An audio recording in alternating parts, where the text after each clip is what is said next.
Monsieur le Président de l'Assemblée nationale, Monsieur le Premier ministre, Mesdames, Messieurs les membres du gouvernement, chers collègues. Monsieur le Premier ministre, le 27 décembre dernier, devant cette même Assemblée, vous promettiez aux Sénégalais, à travers votre déclaration de politique générale, des lendemains qui chantent. Le jour suivant, le 28 décembre, vous avez imposé, sans débat ni vote, le budget 2025.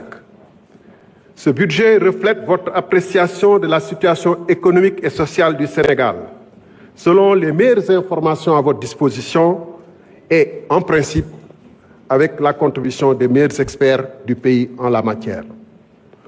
Or, moins de 2 mois, et le rapport de la Cour des comptes plus tard, vous voilà sur le point de jeter ce budget à la corbeille pour appliquer un plan d'austérité drastique. L'agenda 2050 semble mort-né, place au classique plan d'ajustement structurel que vous appelez pudiquement pacte national, puisque vous voulez le nommer pacte national de stabilité. Dès lors, la question qui se pose est simple. Ignorez-vous l'état de sinistre économique et financier du pays au moment de confectionner le budget 2025? Ou alors, aviez-vous choisi sciemment de présenter des projections sans rapport avec la réalité? En d'autres termes, pourquoi avoir perdu 11 mois sans prendre des mesures significatives de redressement des comptes publics, sachant que dès votre arrivée au pouvoir, vous aviez formulé des réserves fortes sur l'état de la nation? En effet, une volonté réelle d'assainissement des comptes se serait manifestée par une loi de finances rectificative dès le premier semestre 2024. Je vous accorde que la situation dont vous avez hérité est compromise, mais vous avez contribué à aggraver la situation. Par exemple, vous avez trouvé un déficit initial dans la LFI 2024 de, si je puis dire, seulement 840 milliards. Vous y avez ajouté votre propre contribution à ce déficit en le dégradant de 1522 milliards supplémentaires, ce qui l'a porté à 2362 milliards. Monsieur le Premier ministre, dégg naa la léegi nga wax ci wàllum réduction train de vie de l'État. fa ma njëkkoon xalaat ni foofu ngay tàmbalee mooy fonds politique yi nga xam ne da nga waxoon yow di dafa araam.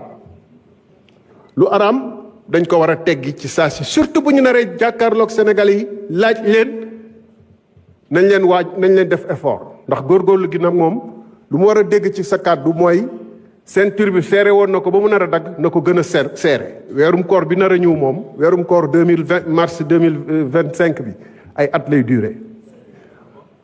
Donc dafa mel ni waa ji ne woon man li may naan sàngara la waaye bu dëggee ci sama biir day nekkaat meew. Fonds politique bi dafa araan waaye man mun naa ko lekk. ci noonu agence yi nga xam ne da ngeen ko tàmbale woon régime bi fi jàll ak lu mu yees ba mu ñëwee rek dafa supprimer agence naam yokkaat na ko. Lu tax tàmbale woon dès 2024 wàññi agence yi waaye mercredi bu ne ngeen nommé ba léegi ngeen ne doog a gis ni que réew mi attanu ko. booba nag université yi am na ñu bëri ñoo xam ne ay vacataires ñoo fay jàngale université yu bëri booba yéen a ngi recruter ay chargés de mission alors que am na ay médecins yu taxawal ci réew mi. ba ma doon xaare premier ministre boo waxee réduction train de vie de l'État nga wax ni avion bi ñu xam ne dañ ko jëngoon ci jamono Covid. avion présidentiel. jërëjëf monsieur le premier ministre mën nga jël kàddu indi say tontu.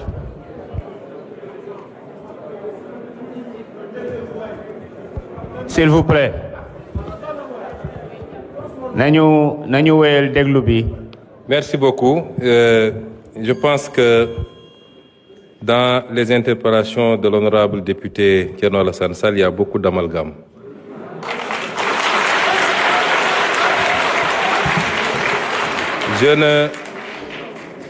Je n'ose pas mettre ça dans la mauvaise foi, mais je pense qu'à un certain niveau, il faut prendre le temps d'aller écouter ce que les gens ont dit et non pas de se laisser emballer par les commentaires et les commérages.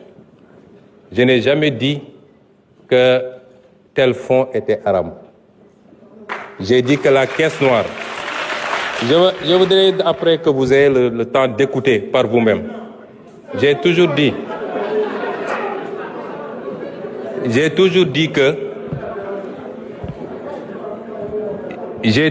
que dans un pays, il faut qu'on soit très clair, dans un pays, avoir des fonds qui sont laissés exclusivement à la discrétion d'un homme, fût-il président de la République, qu'il peut utiliser à sa guise, qu'il peut donner à qui il veut, qu'il peut même mettre dans une pièce, mettre de l'essence et allumer, c'est inadmissible parce que c'est l'impôt des Sénégalais. Par contre, dans tous les pays du monde, et même dans ceux qu'on appelle les plus grandes démocraties, il y a ce qu'on appelle les fonds secrets, qui permettent de régler des situations qu'on ne peut pas afficher publiquement et qui font l'objet d'un encadrement. Et en étant député ici, et en étant dans l'opposition, j'avais fait même des propositions sur cet encadrement-là. Et cela correspond à la vision de PASTEF qui sera matérialisée dans la gestion de ces fonds secrets. Parce que nous respectons toujours nos engagements, nous. Et nous, au moins, on a pris ces engagements, vous les avez jamais pris. Ça veut dire que vous auriez largement joui des fonds politiques, comme vous avez joui du régime de Macky Sall pendant des années sans avoir jamais dénoncé. Et vous ne pouvez pas aujourd'hui donner des leçons. Le budget 2024, le budget 2025 est un budget qui a été pris dans les conditions que tout le monde connaît. C'est un budget à minima qui a permis au moins de sauver cette année budgétaire, de ne pas être face à un blocage à la date, à l'échéance. Mais il était évident qu'entre l'installation de l'Assemblée nationale et le moment du vote du budget, il était impossible de procéder à l'élaboration d'un budget dans des standards que tout le monde accepte. Et c'est pourquoi nous sommes en train de travailler à la loi de finances rectificative que vous appelez, qui sera celle qui sera réellement conforme à notre programmation. Et austérité, c'est vous qui l'avez dit. Nous ne sommes pas dans l'austérité. C'est l'impression que vous ne comprenez pas ce que c'est que l'austérité. Nous ne voulons pas que le pays s'arrête malgré la situation difficile. Nous voulons aujourd'hui travailler malgré tout, en faisant des efforts sur nous-mêmes, à dégager des marges budgétaires qui nous permettent, tout en continuant à respecter nos engagements, aussi bien par rapport à la dette intérieure que par rapport vis-à-vis de nos engagements internationaux, de pouvoir avoir des marges budgétaires pour lancer le programme Vision 2050. C'est de ça qu'il est question. Et ça, ce n'est pas de l'austérité. Parce que nous sommes très conscients que la plupart des pays, quand ils sont confrontés dans cette situation, le premier réflexe, c'est de tomber dans le piège de l'austérité. Nous ne sommes pas dans ça. Nous sommes dans le réaménagement qui nous permettrait, tout en tenant compte de la situation catastrophique dont nous avons hérité, de faire les bons choix en rationalisant la dépense publique et en dégageant des marges qui nous permettent, dès la semaine prochaine même, dès les jours à venir, de commencer à lancer le programme, que l'économie ne s'arrête pas, que l'investissement ne s'arrête pas et que nous puissions continuer à produire de la croissance indépendamment de la croissance qui peut provenir des secteurs qu'on connaît habituellement, notamment le pétrole et l'agriculture. C'est ça qu'on est en train de faire. Ça, ce n'est pas de l'austérité, M. Thierno Alassane Sall. Et donc, il faut réviser et revoir un peu ces notions.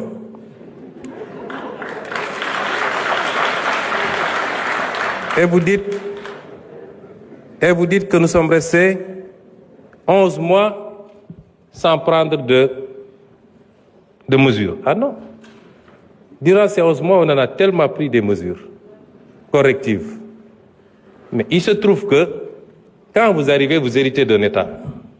Vous lancez des travaux. On ne se lève pas pour dire je rationalise telle agence, j'enlève, etc. On fait des études pour être sûr que les choix qu'on va faire sont les bons. Un État, c'est assez sérieux. Et durant le temps de ces études, il fallait continuer à faire tourner l'État. comme on dit.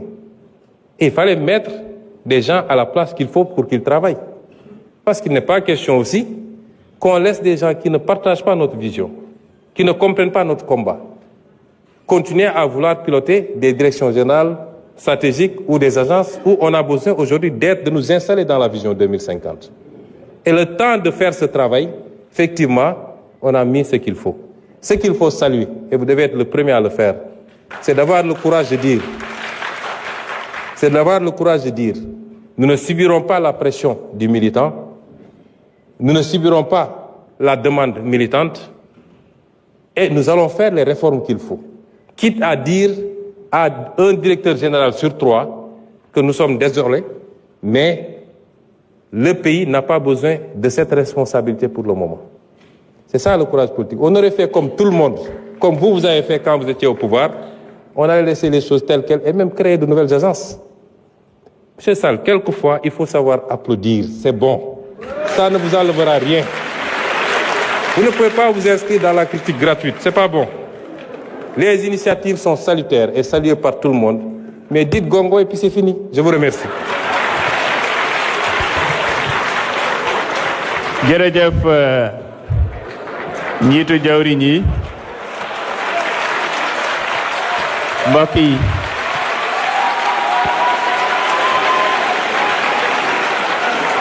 mbokk yi rawatina yéen